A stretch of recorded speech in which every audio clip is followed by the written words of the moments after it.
quarterback. Like the Blue Jackets and the Capitals, I don't think I've seen first-round picks go faster.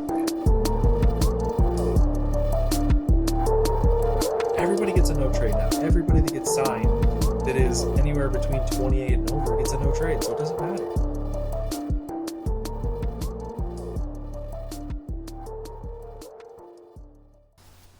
What's up, everybody? Welcome into this week's edition of Healthy Scratch. I'm your host, Kenny Hutton. I'm here with Adam Freeman, my normal co-host, and we've got a guest tonight in the studio, Cameron May from Ride the Pine. What's up, Cameron? What's going on, guys? Excited to be called up to the big leagues here. Get to talk a little puck with the boys. That's right. You're out of the A and into the league. I feel privileged to have somebody from Ride the Pine on our podcast. Oh, That's yeah. Impressive. And I really appreciate I'm you covering sometimes. up the St. Louis City logo behind you. Well, I mean, he's got it covered up with a Berkey towel, so. Well, it tones it down a lot. I can tell you that. Shout out to the All right, no guys. goal zone. Yeah. All right, guys. We are roughly a week into the season, maybe a week and a half. A lot of teams have got 5 games under their belt already. So, what are your early thoughts on the season? We're just going to kind of have a round table here. Adam, what do you got? Honestly, I think one of my biggest surprises, and maybe it's not a huge surprise because of who's behind the scenes doing it, but I think Detroit. They're starting out 5-1 through their first 6 games. They have the highest goal differential in the league. They've scored 30 goals and only allowed 15. You have Stevie Y that's running the team behind it, so that it kind of makes sense. He seems to anything he touches turns into gold. But he made 2 big moves in the offseason to bring in DeBrincat and Daniel Sprong, and both those guys are contributing to the team to be able to succeed. I don't know if they're a team that can compete with Boston. I think they can compete with Toronto. Tampa without having Vasilevsky is interesting. They're going to be middle of the pack, I think. So I think that allows Detroit, if they can stay hot for a run. I don't see Buffalo, Ottawa, and Montreal really giving them much of a challenge. They could compete for that, second or third spot in the Atlantic Division. Well, we're going to kind of rip the Band-Aid off and kind of jump ahead a little bit for me. I think they're going to win the Atlantic. Yeah. I honestly do. Stevie Y makes contenders. I imagine Detroit's going to have their name etched on the cup again here. If it's not this year, I think in the next 3 to 4 years, giving myself a little grace. But I actually don't agree with you in Boston. I think Boston's on the way down. I don't like Marchand being the captain. I think his attitude leaks into the team, and that's not a good team philosophy, especially when you had a leader like Bergeron. Early thoughts. Yeah, I have the Red Wings sneaking in on a wild card spot in mind. I'm not as down on the Bruins as you are. I don't think that they're going to be able to be anywhere near like they were last year or even sustain the pace they're at so far. But like Adam said, that DeBrincat move is looking like gold right now. 12 points through 6 games. I know no one cares about plus minus, but plus 7 is also nothing to shake your head at. 8 goals in 6 games. The only person he's really outpacing is Austin Matthews, who is lighting the lamp at an alarming rate. Back-to-back hat tricks the first 2 games is insane. 7 goals in 6 games. Had another one today. That is just great work getting that in there, Cameron. That is a great segue to the most famous 5-head in the NHL, Austin Matthews. Adam, what are your thoughts on Arizona's favorite son? I don't think he stays in Toronto. I have a feeling Toronto falls off. I don't know why. I just feel like they do. I don't think they have a really high projected team, and that seems to never work out. There's always that one that falls off, and it's Toronto. Let's face it. I think Austin Matthews is going to put up numbers. I wouldn't be shocked if he got traded by the deadline. Let me sum this up perfectly for you guys. The Toronto Maple Leafs are the guy you see walking around the gym who's bench pressing 315 pounds like nothing. And you're like, damn, look at this guy. And then when he stands up and his chicken legs show because he don't do legs, that is the back end of the Toronto Maple Leafs. Their defense is not great, and they still have not been able to figure out a goaltender at all. No, and they don't have the money to be able to do it. Like they're one of those teams that is so tight to the cap, and they don't have the LTIR to be able to do it. I mean, obviously, if somebody goes down, like a big name player, they'll have the LTI to be able to take that up. But I just they're not going to be able to support the defense. Like they can put up all the goals they want, but in the end, that blue line and their goalie doesn't keep up, they're going to struggle. The biggest problem, excuse me, is since the NHL is technically a daily cap, and you can do things with like what the Vegas Golden Knights do. They might play 17 or 16. We've seen a couple other teams do that. They don't even have the room to make it reasonable to drop one of those guys off to bring in a defenseman who might be above the $4 to $5 million range. They couldn't bring anybody $6.5 to $7.5 because they wouldn't just have any of that savings because it's all Tavares, Matthews, Nylander up front. I mean, those three guys, are probably making. Somebody needs to pull up Cap Friendly, but I would imagine almost close to $40 million of their cap. I mean, I bet you're probably pretty close. Not to spoil everything here, but I very much so disagree about the Maple Leafs. I also think Austin Matthews is going to set a new career high. I think he's going to go over 60 goals this year. I have him closer to 65 right now. Do you guys think he's going to set a new one? Man, 65. That would be a freaking high number for him.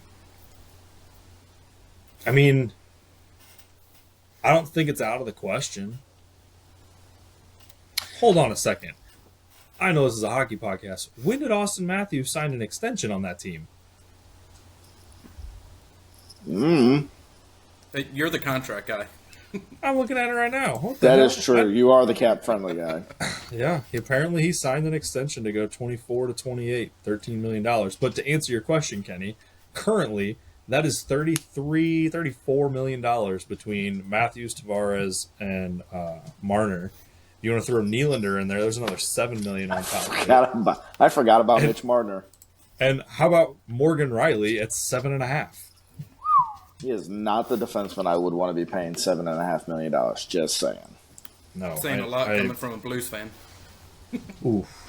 Wow. I think if you look at the Blues' defensive contracts, they are actually okay. And I would say too, I think the Blues' defense is probably better than the Maple Leafs. Honestly, I would take John Klingberg though at 4.1. Okay, so hold on. You said that was $33 million. So what's Matthews at? 11? 11.6. What's Marner at? 11. Not 10.9. Oh, I thought Tavares he was is 11. Oh, I thought Tavares was getting like $13 million. Okay, all right.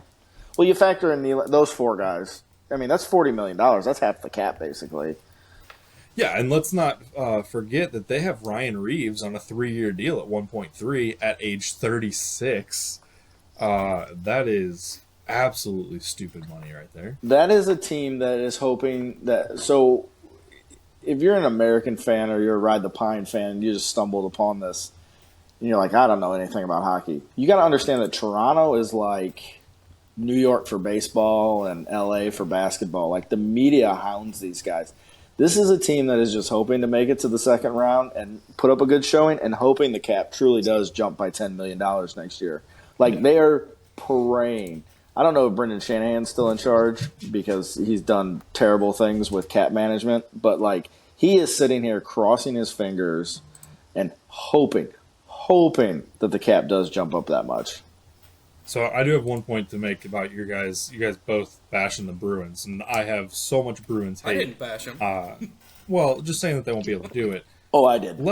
And it's well deserved. I totally agree. But let's not get past the fact that they have only allowed 7 goals so far this year. Now they haven't scored as many goals as everybody else. They're one of the lowest scoring teams in the league, minus the Islanders and the Capitals, who are yet to break double digits. Oh, and a team close to us. But, I mean, a team that's allowing only 7 goals they're going to be able to compete, and that team is a decent team. I get your point though with Marchand being the captain. I mean, that'll ruin him, but I wouldn't kick them out completely. I mean, I still think they're a top 2 team in that division. That's for sure. Guys, breaking news that Jess just sent me. They are opening a Buc-ee's in Missouri. I saw that. It's in Springfield. Right? Yep. I'll make the trip. It's only a few hours. We got it. It's on its way to Branson. We can hit Wally's on the way down there. Man. We can go to Come and Go. Then we can go to Buc-ee's. And then we can go see a Jesus Loves Santa Claus show in Branson. No, we just hit all that stuff on our way to play Paynes Valley and Top of the Rock. I mean, we just call it guys. Now we're talking. No. I don't have play Paynes 500 Valley? extra dollars. No. I want to play, but I don't have the money. It's not 5 now, is it? I guess that was Oh, like yeah. $250. It's $4.99. Yeah, It's off, thank you. we're getting into off season. We'll play in December. Bring your park. Oh, okay. Talking about hockey, Guys. right? By the way, and we can talk about golf because hockey players are tremendous at golf, so it goes together. A course to play during the winter time, I stumbled on this last week, Gateway National. They have all the tall grass along all of the edges of the fairway, basically, and all the trees are pushed back, so there's no leaves that can go into the fairway to eat your ball. Amazing. It was fantastic, yeah. Anyways, so let's continue through the NHL. We go through what we're seeing so far this year. Who do you guys coming out of each division in each conference? Which one we want to start with? Do we want to start with Western since it's close and near and dear to our hearts, or do we want to start? Yeah, with let's East? go west to east. Okay. I'll say I believe in the Western Pacific Division. I've got the Vegas Golden Knights winning said division. They're an absolute horse right now. Look, 6 games, 6 wins, 25 goals for, 11 against. Yeah. We can say everything we want about their cap manipulation, and Mark Stone is the biggest douchebag on the planet. He is a terrible player. He is a dirty player. But they are still an absolute unit. I agree with that. They're going to run away with that division. I think the only team that could possibly make a run, maybe Vancouver, but it's going to be Vegas. Vegas is going to have 115 points, and Vancouver's going to have 90. I mean, it's not going to be close. So, I have Vegas also winning the Cam? Pacific.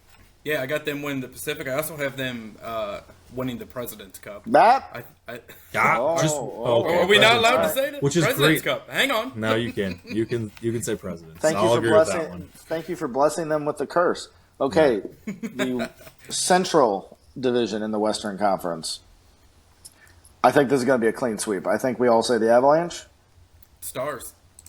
I'm going Stars. Ooh. Yeah, I'm going Stars too. I think watching them the other night play against the Blues, that's a team that's going to compete. Truthfully, I think the conference final is going to be Dallas and Vegas. I think that's going to be a badass matchup. I have the Stars in the Central with Colorado close. I think Colorado takes it again. They are a really good team, to paraphrase. I just don't think they're deep enough, though. I mean, honestly, they're equal to Colorado or to Toronto. You know, as far as how their team is built, they're not a deep team. They have a lot of high-end talent. And I think at a certain point, it's going to bite a team like that. And it's Stan Kroenke's team, so I'm just going to all around wish them negativity. It does absolutely pain me to acknowledge that. What I will say, though, is I believe they have $7 million in LTR space. Who they put on LTR? What's his name? Landeskog. Oh, yeah, that's a killer. Yeah, I mean, Yeah. I think the Stars are going to take it, partly because I just think they have the better goaltending that'll kind of even out throughout the year and help keep them floating. But I don't think they're going to run away with it by any means. I think it's going to be close down to the end. But I do think the Stars edge out the Avalanche in the Central.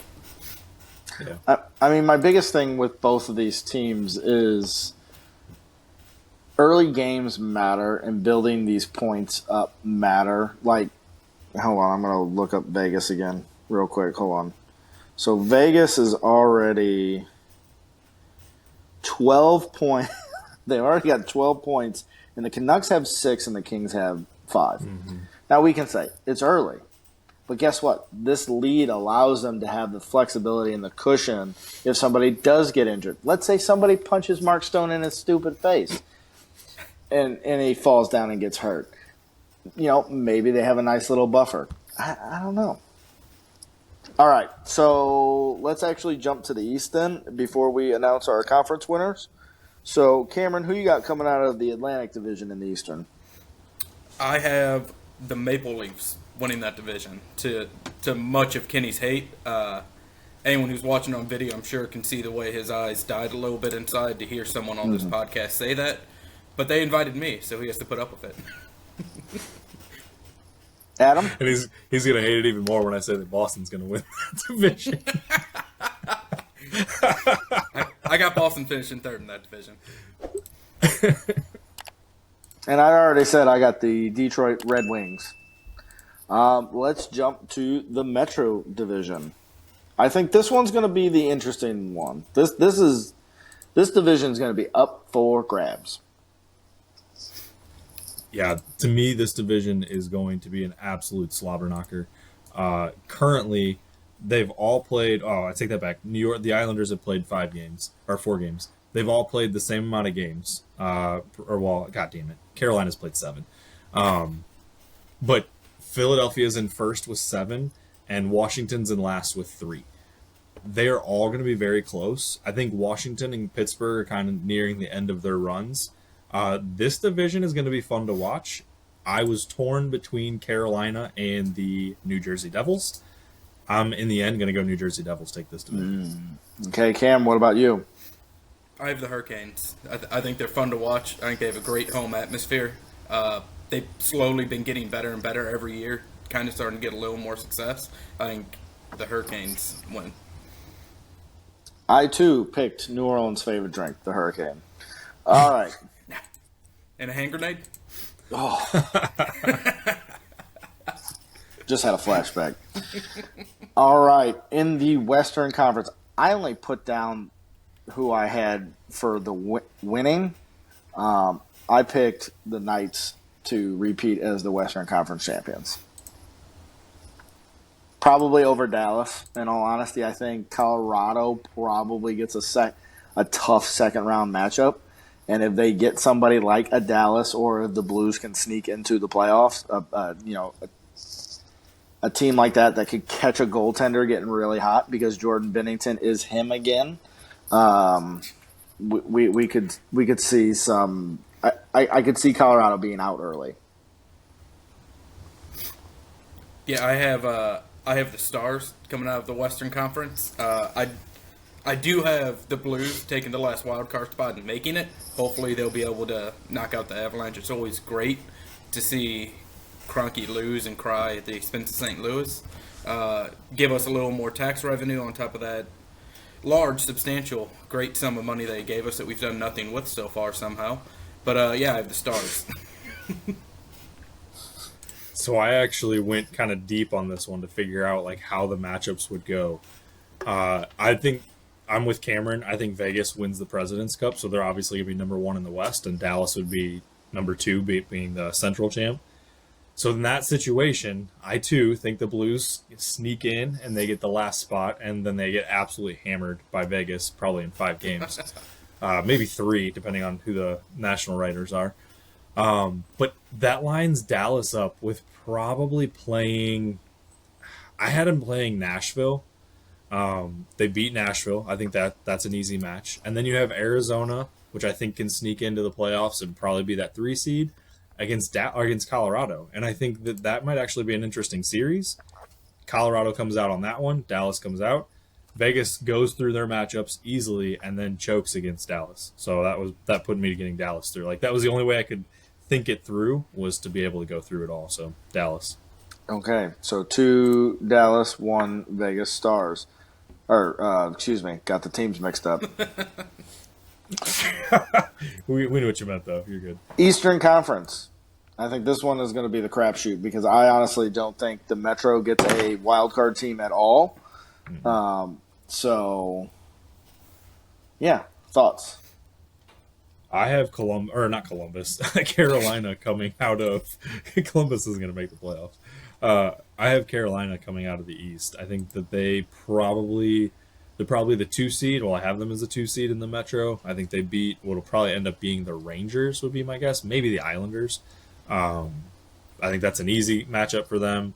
I think then they can get through New Jersey at that point and be able to move to the finals, and I think they'll beat anybody in the finals and be able to go to the Cup.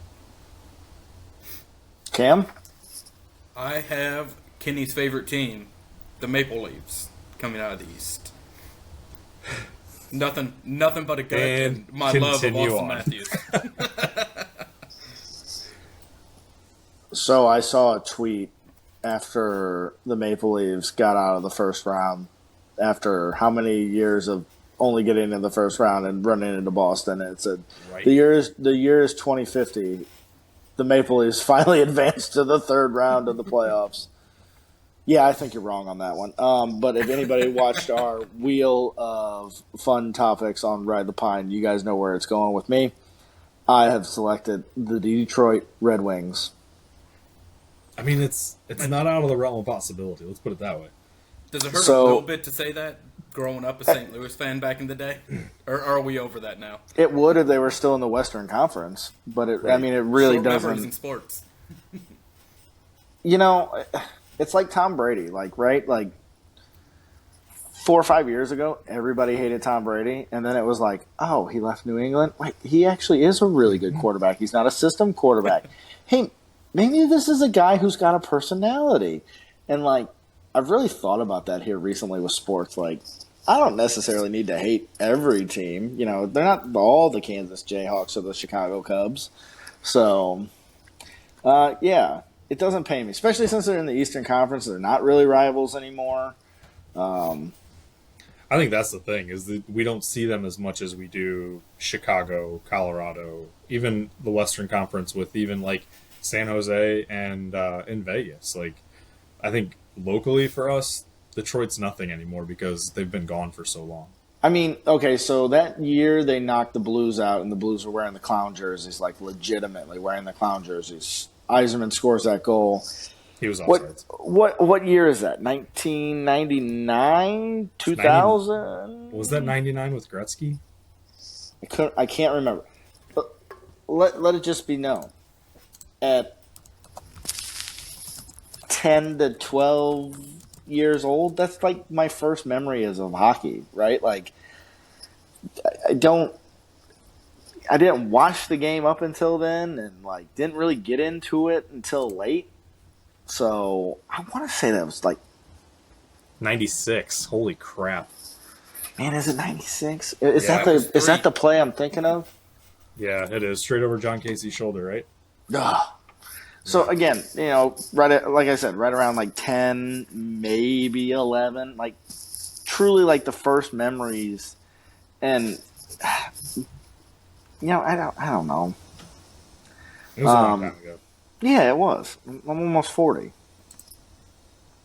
All right, Stanley Cup winner. So Cameron's got the Maple Leafs against the Stars. Adam's got the Stars versus I already forgot. Hurricanes, and I got Detroit against the Golden Knights. Who is everybody picking? I got Hurricanes. Adam says the Hurricanes. Cameron.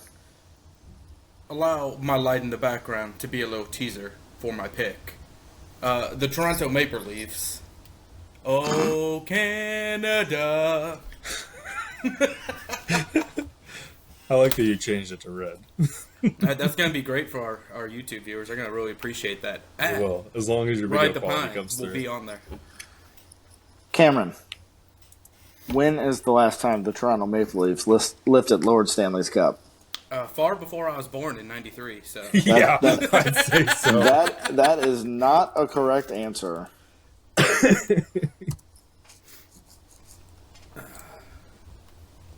You won't even take a guess? That I don't know. You don't even want to take a guess? Me? No. I'll go. I do Isn't not it want to take a nine? guess. Is it 66 or 67? 66-67 is the last time the Toronto Maple Leafs won the Stanley Cup. That means since the league has expanded, the Maple Leafs have never won a cup. They won 13 in that time. They have not won a cup. Here is also another fun fact. It took the Blues 50 years. I get it. I truly do. Here is another fun fact for you. Do you know the last time a Canadian team won the Stanley Cup? Also, a long time ago. I will. Adam is thinking, so I'm going to give him a moment to think about it. It was Edmonton, right? Do. Edmonton in. Do. It was Edmonton in the 80s. That's all I got. The Montreal Canadiens won the Stanley Cup in 1993 on the back of Patrick Waugh. And I forgot about that. Canadian team has lifted the cup in 30 years. 30 years, people. This is what happens when Americans start playing sports. Just wait until we dominate soccer and win a World Cup, and none of these teams. Wait for flag football. Let's go, bitches.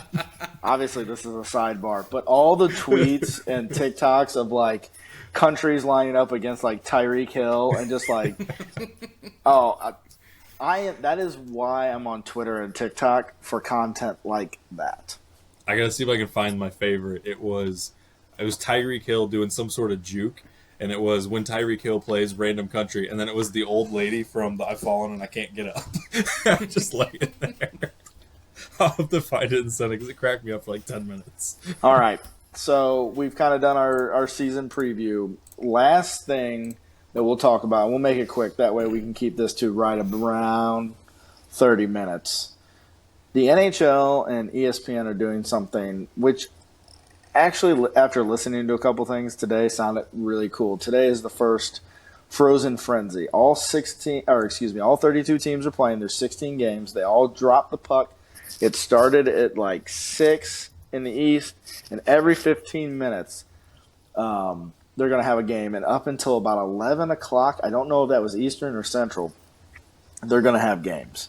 Guys, thoughts on this, especially going up against the NBA on their opening night?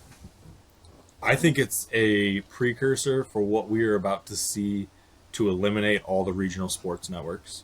I think that they are testing the waters on what MLS is doing and how MLS has Apple TV and they have most of their games kick off at 2 windows. They have a couple games on a Sunday or on Wednesdays here and there. But I think we are looking at the new schedule that we may be getting for NHL, and they're going to try to group games like this to where they can do bulk starts on the same days. So let me ask something, because I have not had an opportunity to sit down and watch any of it. Actually, I will be going to watch it after we get off of here. Did they black out local games, or could you watch those too? Was this part of like a special exempt? I think that they maintain blackouts, at least from what I haven't had a chance to see if the Blues are on it or not.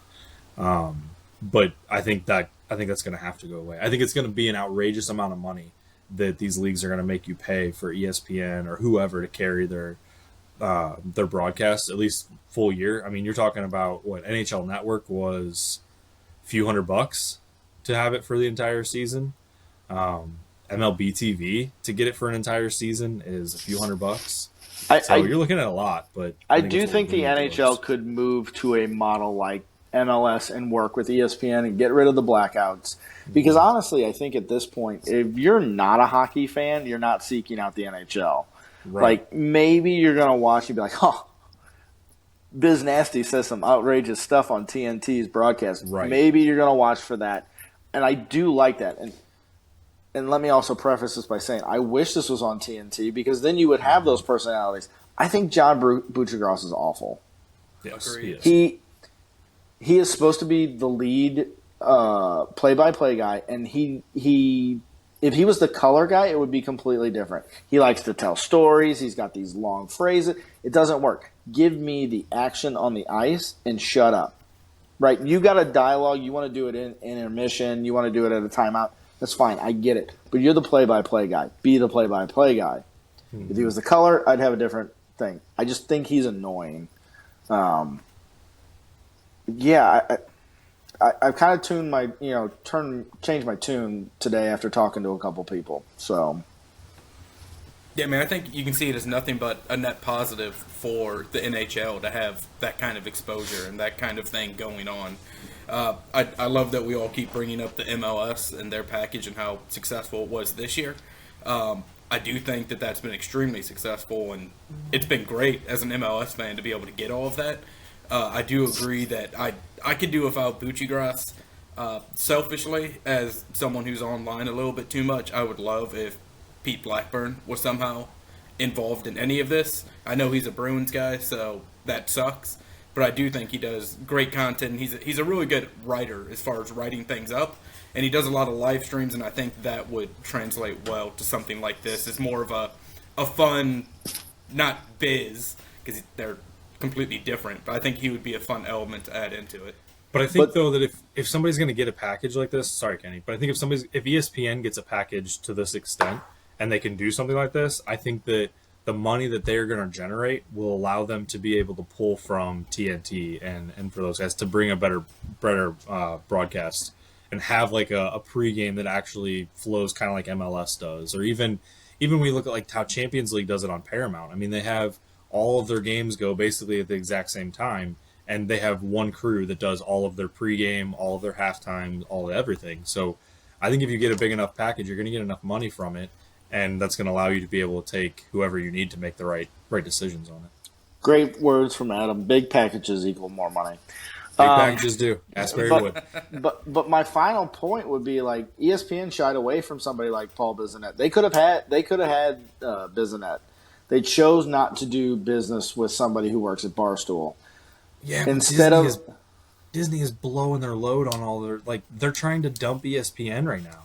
I mean that's the problem is because it was a Disney network. If it's not going to be Disney anymore and Disney doesn't care, or if Disney's like screw this, we need to make money, they'll go out and do it. Disney's losing enough money on its own without having ESPN dragging them down too. Yeah, but if you look at what some of the numbers that have been released on that, like ESPN is a massive hit to that company.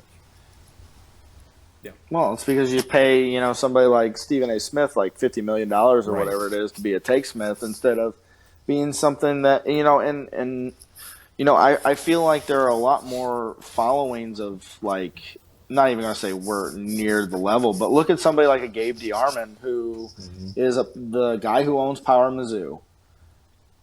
I believe he's got about 10,000 subscribers.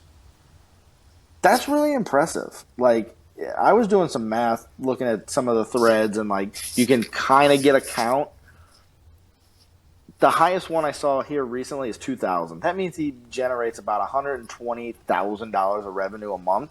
Like, you can make a pretty good living being just the Mizzou reporter, right? So You can make a pretty good living on OnlyFans too. okay, thanks for derailing the thought, but yeah, okay, thank you. That took the train completely off the rails. I have to respect the hustle so much of you finding a way to go full ride the pine and shoehorn Mizzou into this. Yeah, Well, no, I mean, That was The kinda why I hustle is did it. No days off. We want Georgia. Well, we get them. That's a good thing.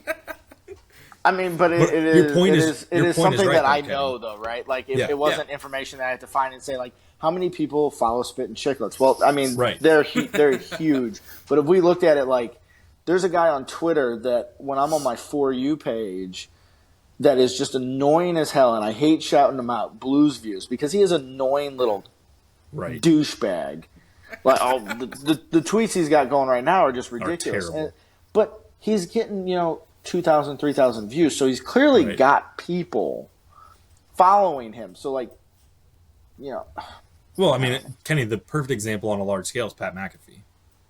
Yeah. You look at what he started, and where he has gotten. I mean, that is what a lot of media outlets are going to start going to. They're going to start finding the guys that have these up and coming reaches as far as who they have as supporters or subscribers, and they're going to start finding guys to put them on. I mean, that's why Gabe has hits all over 101 ESPN locally. That's why Gabe has hits on SEC Network. like, is because they're growing him based on that. And that's going to be the new wave of the future, and that's what you got to get behind. I think so. And final point: if Clay Travis is Darth Vader, Pat McAfee is Kylo Ren. I don't know what that means, but His transition to the dark side is starting to turn, but unlike with Darth Vader, who doesn't redeem himself until he's dead, I think Pat McAfee still has a chance. yeah, probably. Yeah, sorry for stomping on your feet about the Mizzou thing there, but yeah, you made a great point. I mean, there's definitely a market that they need to explore there. I mean, yeah, Pat McAfee is a great one. I mean, his YouTube following alone dwarfs everyone else who's at ESPN. I mean, think of it like a Joe Rogan too.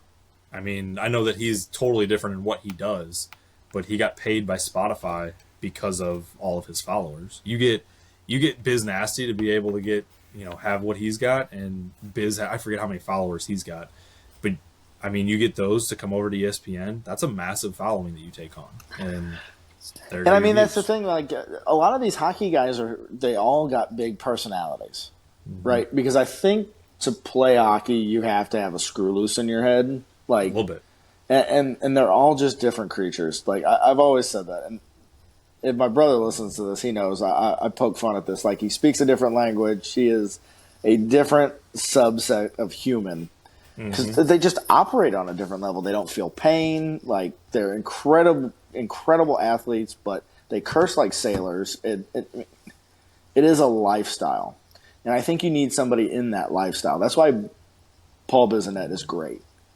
He is great on TNT. He is surrounded by a good cast, and I wish that TNT cast was on ESPN. Yep. Yeah, that's them in the basketball side of TNT. Like, TNT nailed their coverage pre and post game. Like, well, because what TNT recognizes is they are not a sports channel inherently, right? There are things they do that are sports. Obviously, they have basketball. So when you look at it, TNT and TBS are basically the same network, right? They have basketball. They have a little bit of baseball during the playoffs. They have hockey. They have wrestling. They have – do they show any football? No. Maybe some college football? I don't know. Maybe. TBS gets a game here and there. Yeah, but, like, they are ultimately just a TV channel. So to get people to turn those on, they have to have big personalities. And they knock it out of the park. You're absolutely right. Their NBA coverage, those guys are hilarious. I love when those clips get sent to me. Mm-hmm. But, yeah. All right, cool. Well, great episode, guys. Cameron, thanks for joining us. We'll have to have you on this again. Or we may just actually have to record this again. That'd be kind of nice, too. Yeah, I think we're going to need to do bi-weekly. I think that's probably going to be fair. Is that twice a week, or is that every 2 weeks? Every 2 weeks. I think it'd be bi-monthly, right? Bi-monthly? I don't know. I always get messed up with bad the at buys. this shit. I'm not totally sure. Bi-monthly would imply that we only do it twice a month, where bi-weekly would be every other week, no matter what. So, like, your 5-week months. But wouldn't it be that if it's bi-weekly, you're doing it every other week, and then Adam, this is where you stop recording. All right, Sean, cut all of this out. Follow us. No, at don't cut it Ride out. the Pine.